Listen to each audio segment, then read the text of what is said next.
Welcome to the Middle Class VO podcast, our first edition of 2021. Before we get 2021 off to a big bang, Bobby, I would like to recap 2020. How does that sound? Like a top 10 list? We did it last year. Do we really need to rehash 2020? I mean, come on. I know. I think it's important, though, to kind of look back and reflect, and then we can realize how lucky we are to be done with 2020. How's that sound? That's a nice way to put it. Like, yeah, we'll pick out the good points of 2020. All right, it's the Middle Class VO podcast, and we are going to count down the top 10 moments from the Middle Class VO podcast from 2020. If you need e-learning, we're just an email away. Corporate narration, tell us what to say. Explainer video, imaging radio, slinging local cars, reading IVR. No, we ain't no stars. This is the Middle Class VO podcast. The Middle Class VO podcast. The Middle Class VO podcast. All right. Oh, Bobby, it was such a great year. And one of my favorite people in the voiceover world is Lynn Wissner. Is she not just a treasure? I love her. I just signed up with some more coaching with her. I cannot wait to get into it.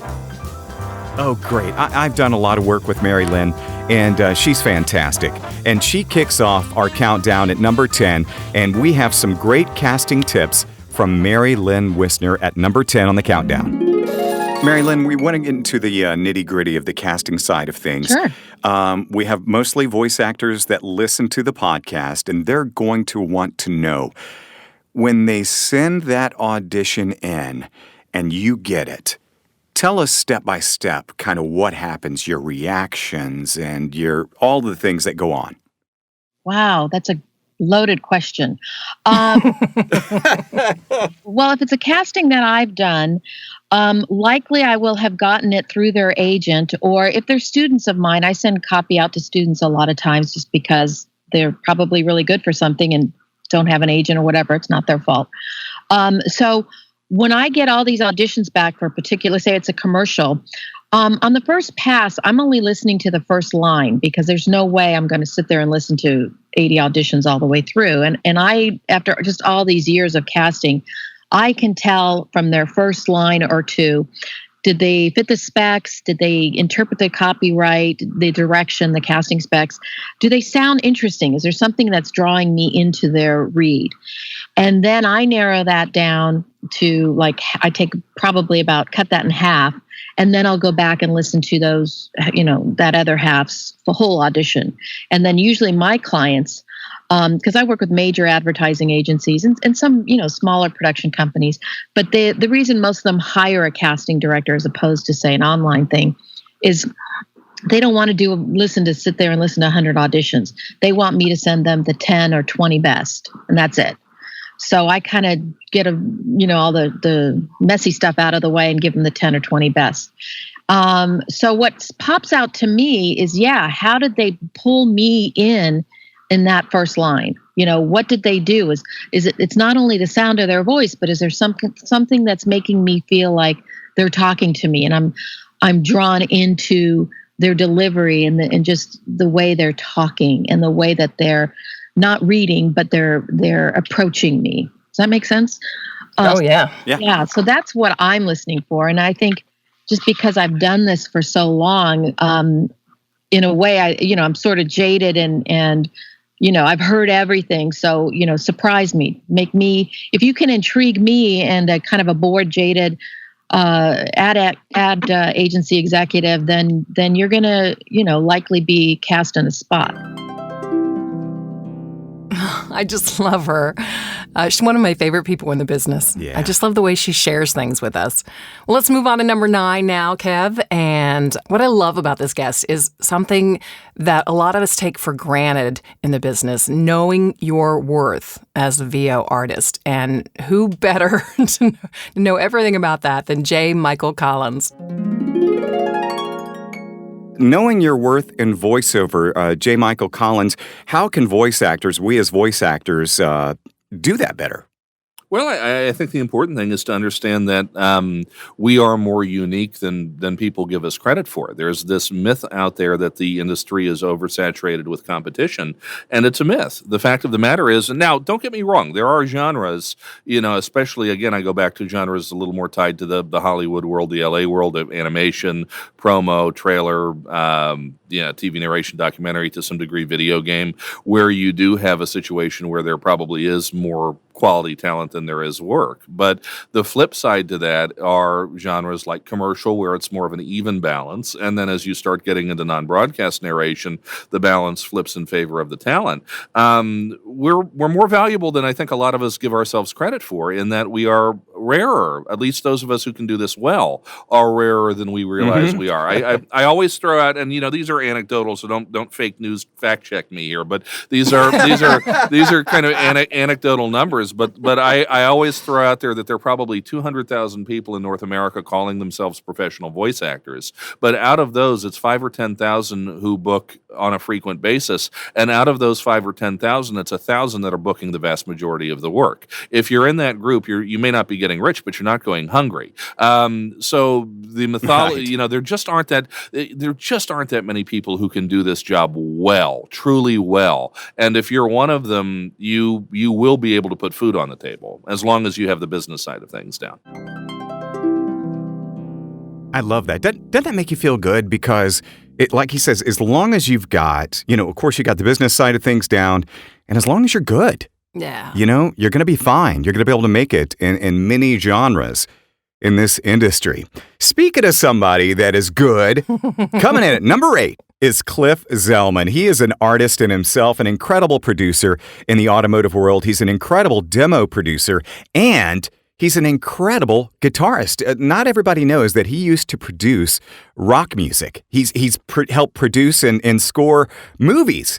He's so entrenched in our world. Not everybody knows the history of Cliff Zellman, but we got him to talk about guitars and his guitar heroes.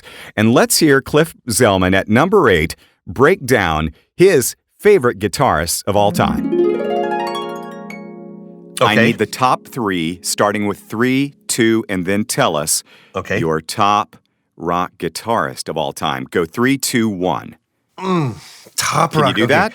Sure. Number 3. Number 3 would probably be Joe Walsh. Wow, really? Yeah.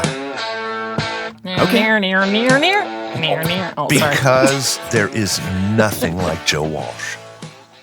I would put, and certainly way down the list, but I think Neil Young's up there too, because, I like parts guitar players. Okay, number 2, Martin Barre from Jethro Tull. Wow. These some deep dives here. Number 1 favorite guitar player of all time would probably be Steve Howe from Yes. Wow. Oh, wow. Not what I expected at all. Yeah. Now, Steve Vai, amazing. Eric Johnson, amazing. Satriani, amazing. But these guys are machines. They're technically flawless. Steve Howe was sloppy all over the place, but man, he played stuff that you got to have 12 fingers to play. Martin Barre out of Jethro Tull is that he was so important in that band and did things that nobody ever heard that were just unbelievable. And again, Joe Walsh, because I think he's cute. I like Joe Walsh. I'd like to have a beer with Joe Walsh. You would too, Kevin, wouldn't? And so would you, Bobby. I certainly would. I'm surprised I didn't hear some of the names that, are stereotypically in this conversation. Jimi Hendrix, Eddie Van Halen. But you did mention Vai and Satriani. I kind of expected those in there. But I do love the deep dives because Cliff is obviously more of an aficionado than I am in that realm. And I love those names that you pulled out for us. Actually, you know what? I'm going to move Joe Walsh to number 4. Mm-hmm. And I'm going to put Al Di Meola at number 3. Okay. And who's that? Al Di Meola from Return to Forever, played with Chick Corea. Great band. Romantic Warrior by a band called Return to Forever. It's unbelievable. Cliff Zellman. Every time he posts on Facebook, he's got a new guitar or some kind of new musical instrument. He cracks me up. What a talent there. All right, we're going to move it on. And I'll tell you what, to number 7, I find out so much about you, Kevin, just through this podcast. Things I know. that It's bad. It's not all good. But some of it's really good. Because some of yours, you're a great storyteller. I will have to say that. But bless you. It was a story on I think our This Is Us episode, and you were talking about how you and your buddy thought you were stealing some Jack Daniels. Yeah. That was back when I was mean and ornery, college kid, dumb, didn't know what I was doing, thought I was cool. Yeah, turns out I'm not. You're lying. It was last week. We were in college. You know how broke college kids are. And college kids, like to have a drink now and then. And so me and my buddy, Brett Foreman, we would go around to the local motels in Magnolia, Arkansas in the evening at night and look for construction guys' pickup trucks. Invariably, there'd be an ice chest in the back. And invariably, there'd be a beer or two. And invariably, Brett and I would end up with a couple in our pockets. So we wanted to raise the stakes. And so he calls me one day. He goes, "Hey, man, I've been walking around my neighborhood." And he goes, "There's a garage that's down the road." And he goes, and their garage door was open. And I see cases of Jack Daniels boxes. I'm like, wow. Oh, gosh. And he's like, "You want to go get us some Jack Daniels tonight?" I'm like, "Yeah, man, sure."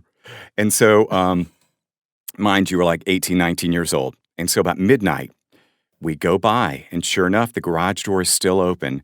And there, with a beacon shining upon it, is this case of two cases of Jack Daniels. So these are not just a bottle. These are full boxes of Jack Daniels. And we go in there. We go to the garage. And we both grab a box. And we think we hear noise. And so we take off running. We are running with these big, heavy Jack Daniels boxes. And my friend Brett was a little more slight than I am. He was probably about 5'7" at the time, and probably like $150. And we're running, ironically enough, across a big church field. And my friend, he's like, "Man, this is so heavy. I don't know if I can carry it anymore." I'm like, "Come on, man, we got to get going. Nobody can see us. Let's run. And he's like, "Man, I can't carry it anymore," as we're running. And he goes, "I can't carry it." And then he falls, drops the Jack Daniels case, the box flies off, and boom, everything that's inside goes flying out. And in this box is not Jack Daniels bottles of whiskey. They are church hymnals. Church hymnals. And I'm like, "Are you kidding me?" I'm like, I put down my box, I throw off the lid. Church hymnals in my box, too. In a Jack Daniels box. That is hilarious. And I certainly think that was a sign from God that, yes, gotcha. And until we were in the middle of this church field where it all happened. And it happened to be my church field, my church that I went to. Oh, no. Yeah, and we were just so embarrassed, and we laughed, and you do dumb stuff when you're a kid like that, but we just, we left them there, and That's the so church funny. collected them the next day, and I think they found the rightful owner. I can't remember if it was somebody from our church, but, the hymnals were returned, and nobody at that time ever knew. Now somebody in Magnolia, Arkansas might hear this and go, "Ha-ha, I remember that." Oh, Bobby. If you only knew the feeling, and it was just like a womp womp. It was God going, "Ha ha, ha ha." and Bobby, also from the This Is Us episode, we're going to move on to the number 6 moment from 2020 in our countdown. And you and I have very similar histories in our radio careers and our voiceover careers, and the fact that we both had stalkers. Your stalker, though, Bobby, and this is the number 6 moment from 2020, your stalker frightened me. Mine was a little creepy or whatever and a little bit weird, but yours was just a little chilling. Let's hear that story. Were you ever in fear at any time? I had several males and in particular one female who stalked me. And she's really the only one that scared me because she pushed her way into the front door of the radio station and into the studio and just started ranting and raving about saying she was accused of killing somebody while she was in the hospital, and pulls her shoe off and said, "Do you see blood on this shoe?" And I'm sitting here in the studio, in my chair, at the board going, oh my gosh. What do you do? What's she going to do next? That one truly scared me, but she ended up going to prison. Wow. And she committed arson. And when she got out, she had a heart attack and she passed. And her sister, going through her belongings, reached out to me and said, you must have been really close with her. She had your picture in her room and she had letters written to you. And I'm just going, what? Oh, Lord. Yeah. Oh, she also got my home number when I was on maternity leave, which, I was full of emotion and hormones anyway at the time. And I had to change my number. But yeah, she was definitely the worst. And I told her sister, I said, I am so sorry for your loss, but I can't tell you what a burden this is off of me.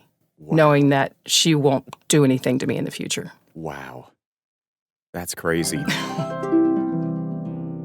She still haunts me. I'm telling you, and she's not even with us anymore.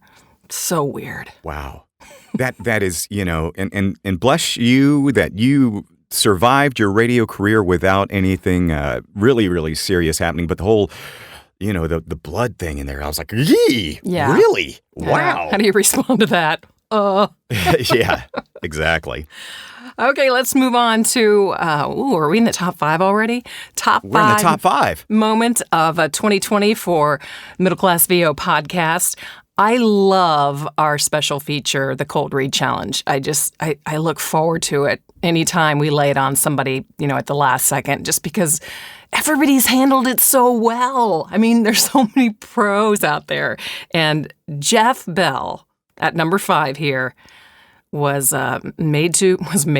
forced to do the Cold Read Challenge. He nailed it. Okay, direction: tough, rugged, introspective, manly, and deliberate. Cold Read Challenge. I'm going cold. I just read the first sentence. I'm going to just go with that. Okay. And I have no headphones. Take this pink ribbon off my eyes. I'm exposed, and it's no big surprise. Don't you think I know exactly where I stand? This world is forcing me to hold your hand. 'Cause I'm just a girl, little old me. Well, don't let me out of your sight. Oh, I'm just a girl, all pretty and petite. That's it. I love it. I feel a little dirty. Oh, that's Gwen Stefani, right? Oh, yeah, that's no doubts. I'm just a girl. Yeah. Oh, Jeff, that was wonderful. Funny. That's Love it, man. And you take direction so well. That's exactly what I was hearing when I pulled up. That's what you're hoping for? That's exactly it, seriously. Oh, Jeff Bell cracks me up. I feel a little dirty. Oh, Jeff Bell is one of the class acts of this industry, too, by the way. He's always posting stuff on social media where he's giving tips. This guy's been doing it a long time.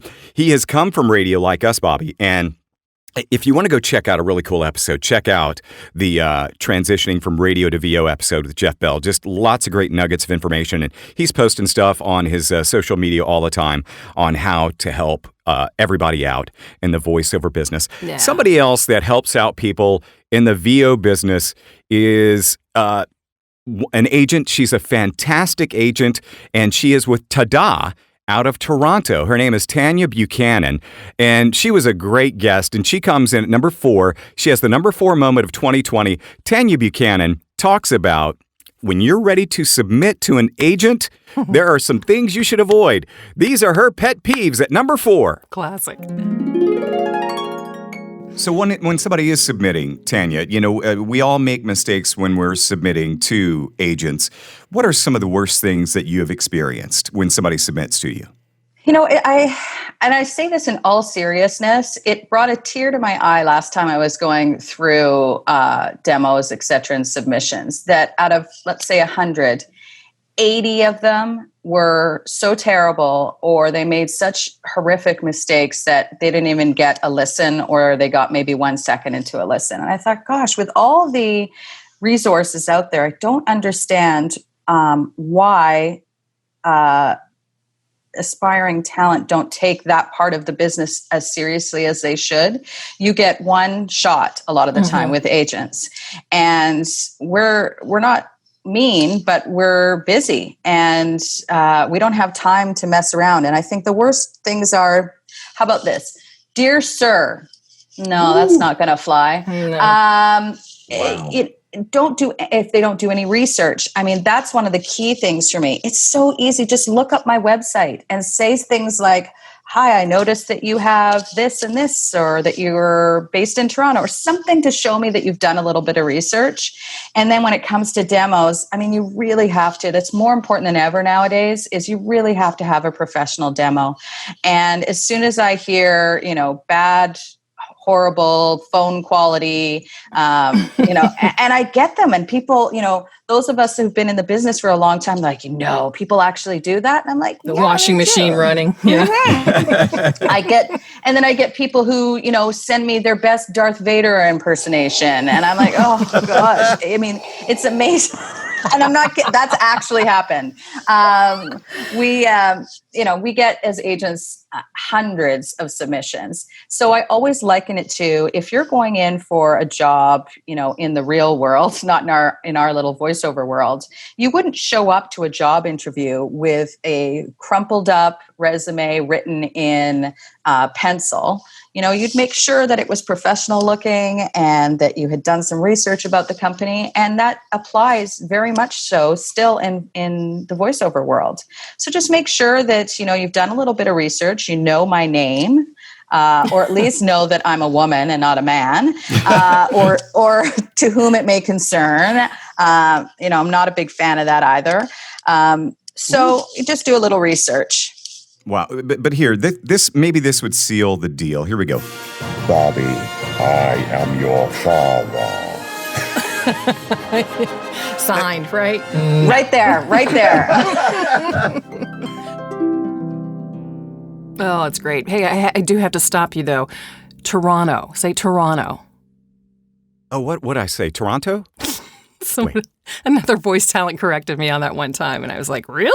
There's no T at the end? Wow. So it's Toronto. Like, it just kind of flows Toronto. off. Yeah. Okay. Yeah. All right. Fair enough. That's good to know. It's really good to know. Especially if it's your agent. Yeah, exactly. I got to treat her nice. I'm just giving you grief. Okay, we're up to the top 3, and it wouldn't be one of our top moments of 2020 if we didn't include winning our second Sovus Award for Best Podcast. I mean, just remember when we even entered it 2 years ago, we were like, well, do you think that maybe we'll get nominated? Oh, yeah. And then we got nominated, and then we won in 2019, and we won again in 2020. And yeah, one of my favorite episodes, Bobby. And of course, we had to have a theme for the podcast to actually have an entry there. And it was Scott Parkin talking about improv. And he's so funny. All of that great comedy comes out of character. And that's really what we work on in improv, is finding those characters. And once you commit to the character, like if I started talking like this, I know, Bobby, exactly where I'm going to go. It's going to be harsh, it's going to be rough, and it's going to be right across the freaking bridge of the nose. So if I go into a character, it writes itself. Because if I start talking like this, I know I'm going to say stuff like, dude, are you going to eat that? Because I have had like 3 tacos and that is not enough. It will drive itself and it becomes more organic. How did you get into all the improv? Was it directly, a result of having that radio training and you said, I got to fix this? It was a legal thing and a part of a work release program for a murder. But once I did sing at the Arizona Correctional Institute, they saw my work. No,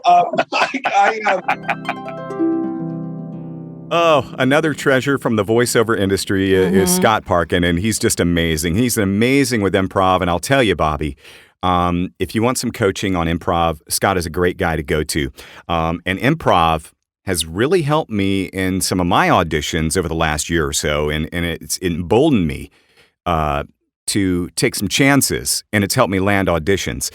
And somebody else that is going to help you with just his knowledge and his history of the voiceover business is Joe Cipriano.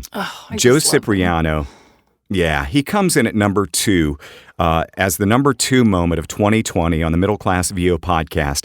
And we had Joe as a guest right when COVID broke out. And Joe, he's just so grounded, and he's just one of the kindest gentlemen in the voiceover business. And this is the number 2 moment from the Middle Class VO podcast of 2020, Joe Cipriano, talking about COVID and how it's affecting our business.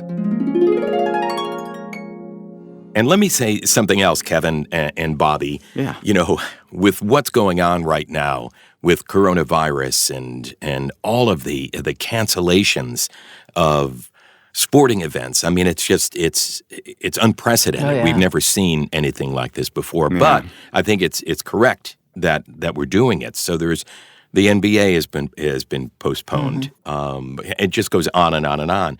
And of course, we're seeing it in our business, in the voiceover business, with the cancellation of conferences. And, you know, again, it's the right thing to do. But here's what's so cool about being in the voiceover community. And that is that we've always been so incredibly supportive of one another. Yeah. You know, my colleagues, the people that I work with who do network promos and who are, you know, on movie trailers and working at, you know, very high-level commercial big companies, we've always looked, all the people that I know, we always look for opportunities to help out people who are coming into the voiceover industry, and whether that is by sharing our knowledge or, you know, going to conferences and talking to them. We're the kind of people that are going to be there when Gerald reschedules and VoiceOver Atlanta is coming back later this year. I know I'll be there, and I know that the entire VoiceOver community is going to be there. I told Gerald, I said, get ready. I think this is going to be the biggest VoiceOver Atlanta ever, because people are going to show up. People are going to be there to support and to encourage.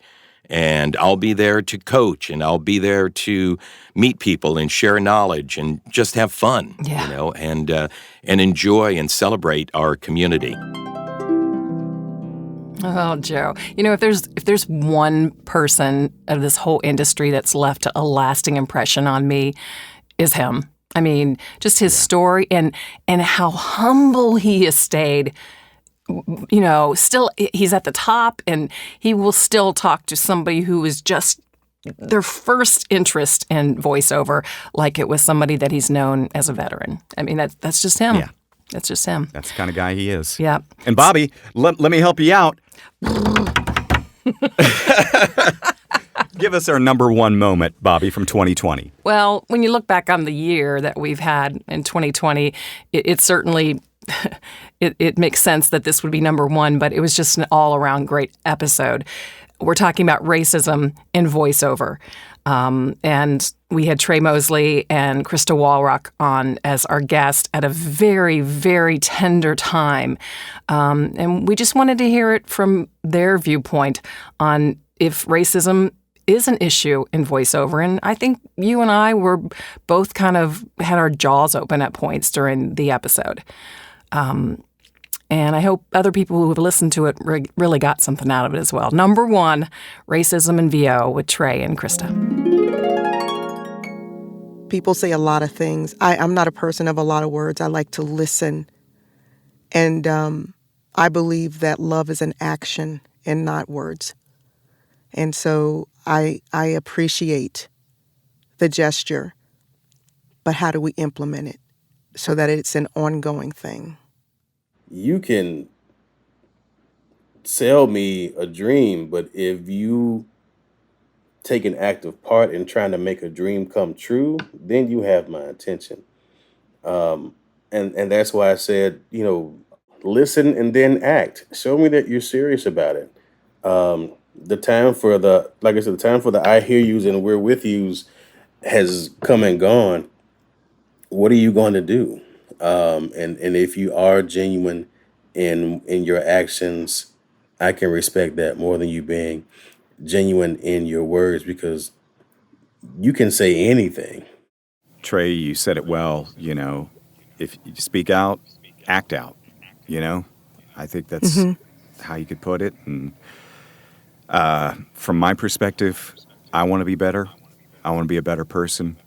I want our industry to grow from all this. I don't want it to regress. I hope we start seeing castings that are indicative of everybody getting opportunities, and I hope casting people will see that, why put your references as Tom Hanks, Jeff Bridges all the time? It was a great episode, and I was so proud to have them on.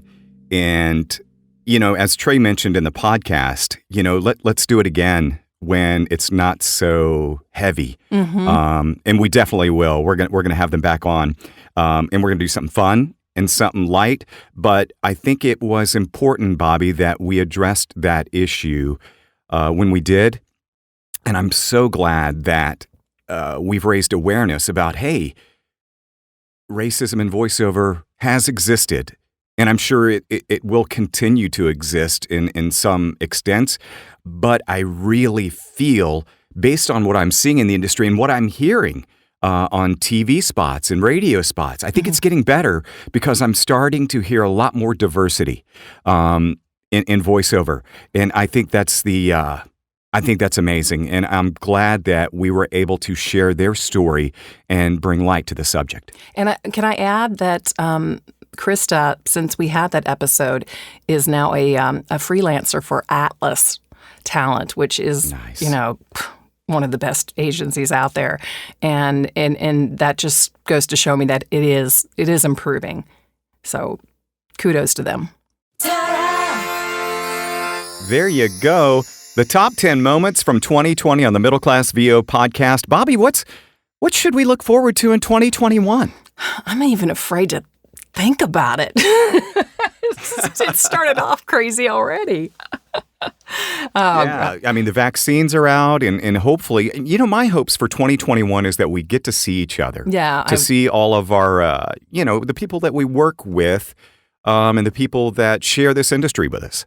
Yeah, we just lost a big voice in the voiceover industry, Brad Venable, and I've never had the pleasure of talking face to face with Brad, but I was definitely in many rooms with him at conferences, and he passed this past week, and I've seen so many tributes to him and just wonderful words on social media, and rest in peace, Brad. But it's just being able to meet other voiceover talent and go to these live events makes such a big difference. So I hope we can get back to that again. Absolutely. Looking forward to an amazing 2021. And we thank you for listening to the Middle Class VO podcast. I have been getting a lot of good reaction on social media, and we appreciate the support. And we hope to see you soon. And feel free to reach out to us, send us a message any way you want to. And if you have a request for an upcoming show, let us know. We would love to hear it. And make sure you subscribe and like our podcasts wherever they're available. Follow us, and there'll be plenty more episodes in 2021 for sure. The Middle Class VO podcast is a K2 Media Productions production. All views and opinions expressed are those of the hosts and guests. The MCVOP jingle was written and produced by Kevin. Co-produced and performed by Chloe Dolandis. Additional engineering by Zach Zimmett. Bobby's hair and makeup by Rebecca Adlita. Kevin's wardrobe by Slippery Pete's Fashion Emporium. All previous episodes are available for download on Podbean. For the Middle Class VO podcast, I'm Tracy Thibodeau. I'm Lisa Lou Perry. Thanks for listening. And don't miss the next episode of the Middle Class VO podcast. MCVO podcast. Beep, beep, beep. 98% of us will die at some point in our lives. The darkness is creeping towards you, whether you know it or not, so a little planning can go a long way. Listen, leaving your big old corpse behind for your loved ones to deal with just ain't cool. That's why you should call McCready Funeral Services. McCready's. They'll find the hole and build the box. Bodies that look so good, you're gonna want to talk to it.